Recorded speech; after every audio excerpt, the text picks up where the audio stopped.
Hello, and I'm going to review some information about qualitative case studies.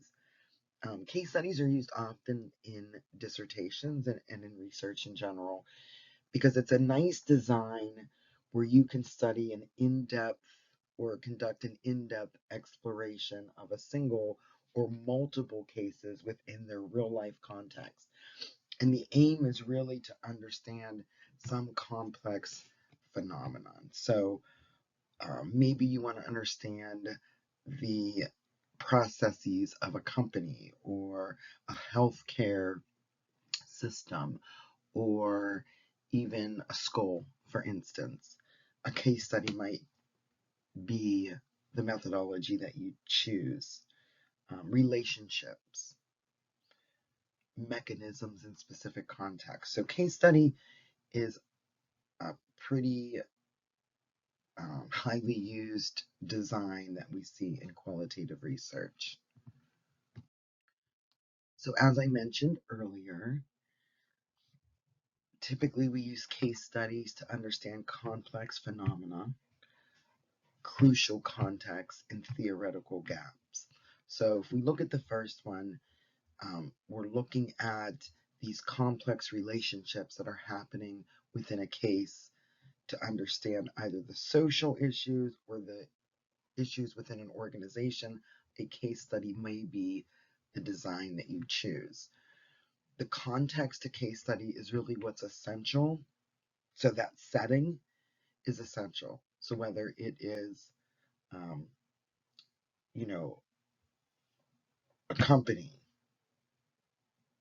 multiple companies. So it can be one case or multiple cases.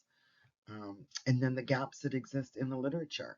Something we always talk about in your dissertations, you have to find the gap in the literature.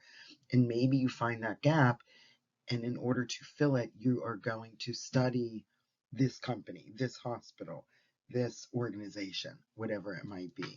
Case study might be for you. So case study methodology, the focus is that we're looking at those cases in the real life context that we mentioned. We're going to identify the case or the cases. We are going to collect data using interviews, and specifically semi-structured interviews is primarily what is used in qualitative data, observations, documents or artifacts, and other, right? And what is that other? Maybe it's video, maybe it's um, pictures, maybe it's an artifact might be minutes from meetings. So really thinking about triangulation of data and having multiple sources. That's a key piece. Third is understanding really the context and the insights into those relationships or those processes that you are studying. So doing your homework and understanding those, having the literature to support that. And then a key piece of case study methodology is just being flexible and be willing to be adaptable within that research design. So there are types of case studies, and you want to identify what type you're using. So we'll start with the intrinsic case study, which explores unique or unusual cases just for the sake of the case itself, something like a rare medical condition. And the characteristic of an intrinsic case study is that you're really focusing on that case in particular rather than any sort of generalizability, even though generalizability is a limitation of qualitative research, but you're really honing in on that in particular. For instance, I had somebody study a Fortune 500 company and what made them unique, what made them successful. Now, could they have looked at multiple Fortune 500 companies? Absolutely. The second type is instrumental, and that really provides insight into an issue or to refine a theoretical explanation. It's looking at a larger issue and how it relates to that theory. So an example I have here would be studying a unique teaching model for student engagement. I know that I have student engagement as a topic here in somebody's dissertation, so I've been thinking about that. And the characteristics of this is secondary. Like those characteristics are really secondary to the broader interest in that concept. So instrumental, I always think about like, can it be used, right? Like what will you do with that? Well, studying student engagement will serve a purpose. So it's instrumental in changing the way we engage students. Our next two types are collective and exploratory. So collective case study is when you are studying several cases simultaneously or even sequentially to investigate a population, a condition, a phenomenon, and you're looking at those cases for commonalities but also differences. So, for instance, comparing teaching methods across schools, whether it is, let's say, across multiple middle schools or across a school district, right? So, those are two different things. Across middle schools, okay, well, I'm looking at 10 different middle schools. Those are in different districts as compared to I'm I'm studying teaching across these schools.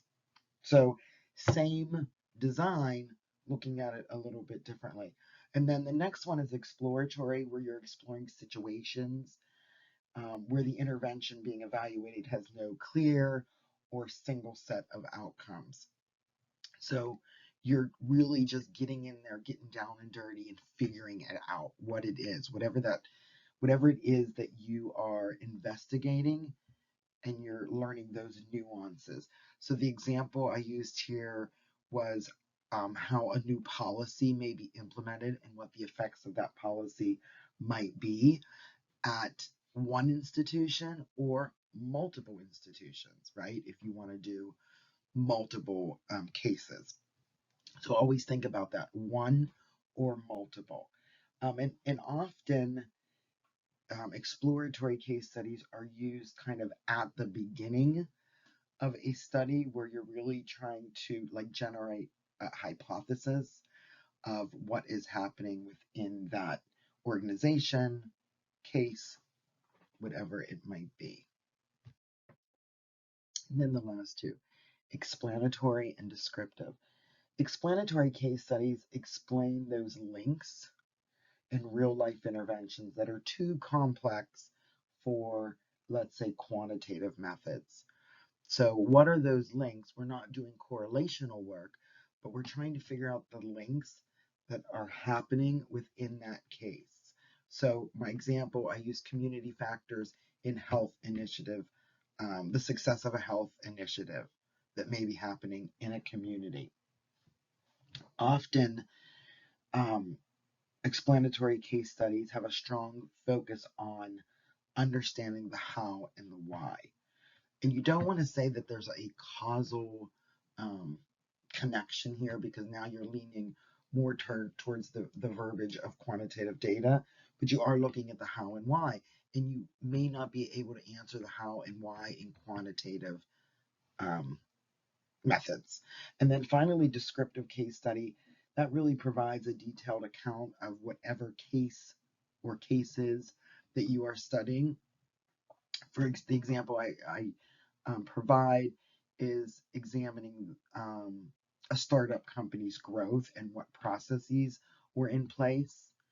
I know we have somebody involved in startup here as well. So you're really describing, that the characteristics of descriptive is that you have rich, thick data.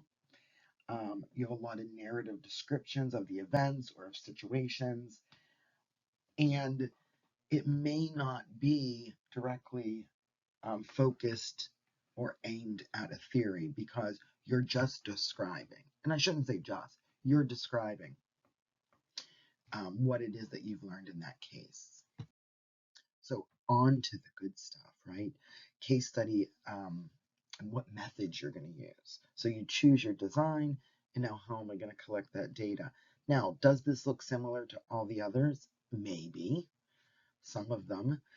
What I like about case study is you want to collect, multiple data points. So semi-structured interviews um, are often used, and sometimes you have to go back to those participants or those informants and have those conversations again or do follow-ups.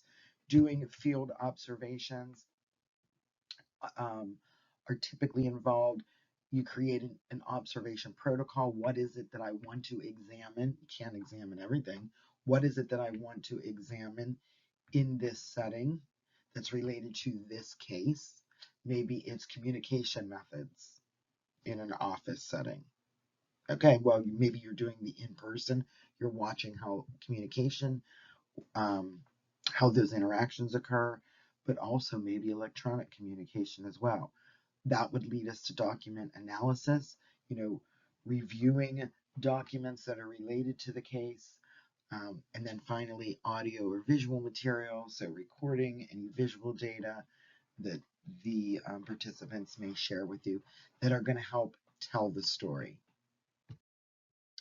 As with any design or any methodology that you use, you have to discuss the limitations. But let's talk about the strengths first, right? In case study, you're getting an in-depth understanding of some context, whatever that context is that you've defined. And how are you getting that? Well, on the previous slide, we talked about all the ways you can collect that data. So you're getting that in-depth examination. It's flexible, so you're not following a script. You can do multiple observations, or when you conduct those interviews, I need more information. You go back to those participants, and you get that rich, thick data that we talked about from multiple angles. But just like all designs, there are limitations. We know in qualitative research, our quantitative friends would be very angry if we said that we could generalize our findings. They are not generalizable. They are transferable, which we'll talk about in the rigor presentation, but they're not generalizable. And then it's time consuming. If you do survey design, it's easy. You create a survey, you send it out, you wait for respondents, you then beg for respondents again. But in any sort of qualitative data, it's time consuming. You have to find the participants using inclusionary criteria. Why am I choosing these people? They are the best participants. Then you have to conduct, let's say, the interviews, the observations, the data, and the artifact analysis, and come up with a system for doing that. And then we know that subjectivity is involved.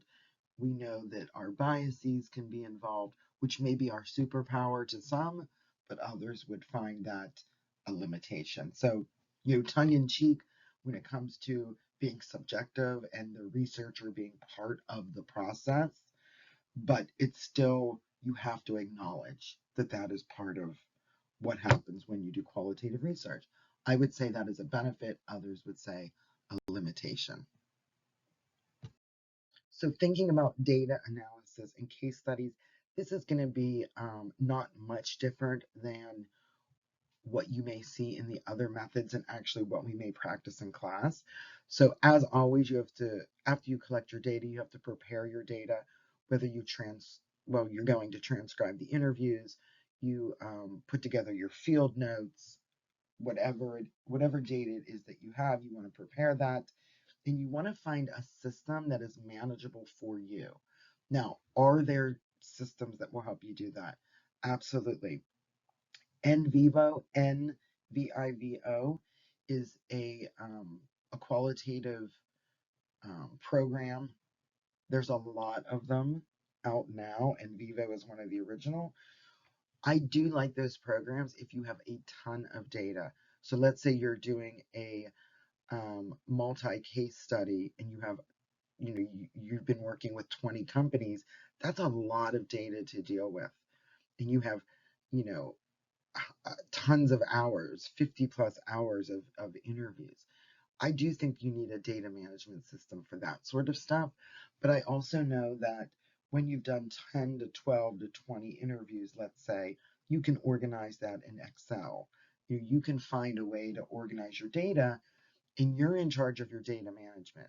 So you have to figure out a system that works for you, make sure that you're consistent in that so that when you go back to that data later to write it up, you understand your process. So preparing it, getting to know your data. So you always read through your data first, then you reread it, you take some notes, then you start to code, which is what we're going to be doing a little bit of that in class. And I have a presentation on coding as well, where you label, you organize your data, you decide on how you're going to code, a coding scheme, a process, and then you code it and you know, and you go through and code it, find your themes, find the patterns so that you can write up your findings. So there are many ways to code your data. I'm going to just go over these 5 because those happen to be the most popular.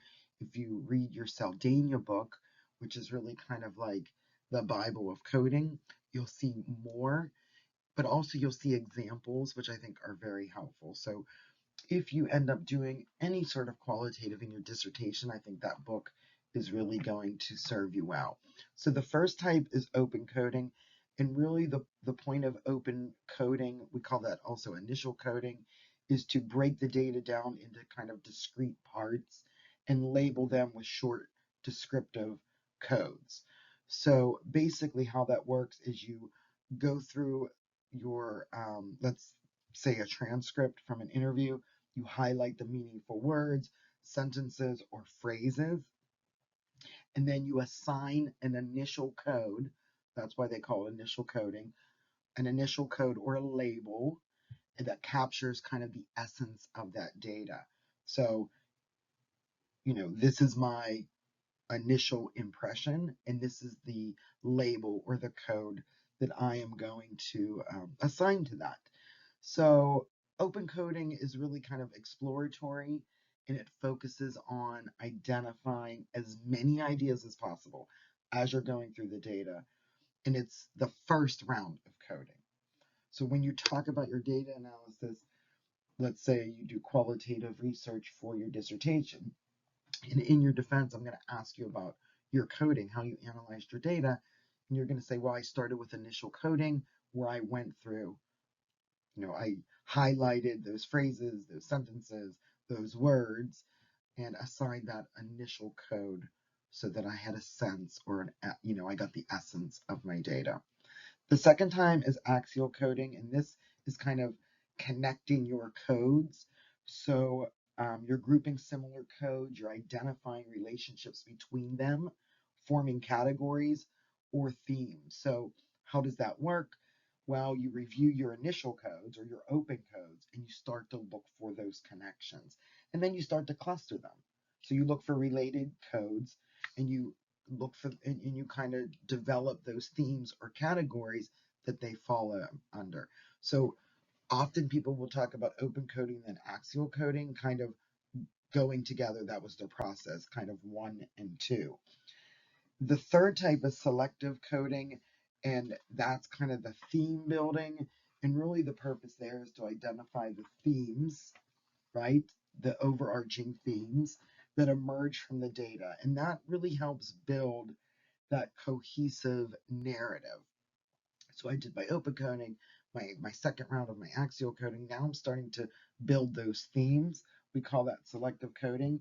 And it's usually characteristic of like kind of coming up with those central categories that tie all the data together and explain the overarching story of your data. So after axial coding, you might say, okay, I decided that workplace dynamics is a core theme because that encompasses things like teamwork, communication, management practices, right? Those may have been your initial codes, and you've decided those all fall under the theme of workplace dynamics. Hope that example helped. The fourth one is thematic analysis or thematic coding, where you identify and analyze patterns or themes within that data. Um, how that works is you group your related codes into themes based on the research questions So those are really driving your data analysis. And the themes may not necessarily be direct answers, but they're more patterns that give insight into your case. So with thematic analysis, it's more global in a sense because you're letting the research questions kind of drive that. I think these thematic analysis is really useful for cases that aim to get a like a deeper understanding of experiences. So you're digging a little bit deeper. Um, I'm thinking of themes that might include something like leadership challenges or employee satisfaction or organizational culture. Those are just some things that come to mind as I think about that. And then the fifth one, in vivo.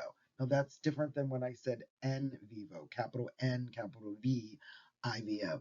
This is in vivo coding, and this is when you attach the participants' words as the codes.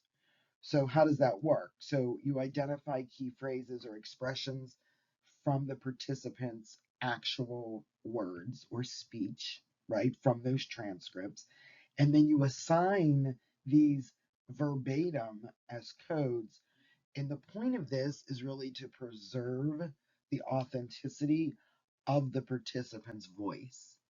So let's say a participant said, I feel invisible during meetings, you might code that as felt invisible, and you would actually put quotation marks around that so people understood that that was an in vivo coding. This is often used when the researcher wants to stay close to the data and they want to respect the participant's language or their words or their worldview. Um, and you're really honoring the participants in some way. And then after you do your coding, you're going to identify your themes and patterns. So you're going to group those codes into themes. You're looking for higher level patterns or recurring ideas that emerge across your data. And when I say across your data, you will have, let's say we're talking about interviews, multiple transcripts. We're talking 12, 14, 16.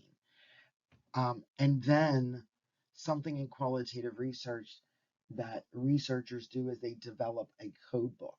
Now, does that have to be a notebook? No, that could be in an Excel file. Like however you're organizing your data, and that code book is where you're identifying your key themes. You're developing that so that each code is defined and then the related data. So visually think about that. Each code and then the data that's related to that. Why code books are important or really having a system in place is that it improves the consistency of your coding, especially if you walk away from it, and if you're working with multiple researchers. Well, I got a little ahead of myself. So identifying the themes where I'll mention again, we're grouping our codes into themes. We're looking for those patterns. I like to think about like buckets, right? So you put all these codes in a bucket, and that bucket is one of your themes. So let's say your bucket is pedagogy across content areas. So how different content area teachers teach, and the codes would be things that that I identified as commonalities, and I'm putting all those codes into that bucket. So that's why that code book becomes really important, because then you can kind of see those patterns in your data. You want to make sure when you interpret your data, you are linking it back to the literature. That's really important, and your research questions. And then how do you report your findings, right? How how does this come across to the reader? And I show you some examples on Blackboard where you're writing descriptive narratives, you're using the quotes, only poignant quotes, you want to use them sparingly, of what the participants said that kind of proves, right, that this is a theme. And then considering using visual tools like, charts, mind maps, um, anything that will help you show the reader, look at these connections, not only to one another, look how all these themes connect, but connect to these theories and connect to my research questions. So is it messy? Absolutely. Is it fun? 100%. But, analyzing qualitative case study data really involves moving the raw data into these themes that explain your case in depth. So using different ways to code, that's the vehicle to get there. And it shows your interpretation, it deepens the insights, because at the end of the day, the goal is to tell this comprehensive story that captures the uniqueness of your case, the complexity of your case, but also making connections to theories, literature, so forth and so on. So that's my once over on the case study. And one of the things I didn't mention at the beginning, but is important, is when we talk about case study, we talk about kind of a bounded system, right? Um, so something like a process, an activity, an event, a program, or even individuals are bounded by that case. So always think about that when I identify a case, that it's bounded by something, whatever that something is, because that defines really what that case will be. Okay, we'll talk more in class, but I will catch you in class this week. Thank you.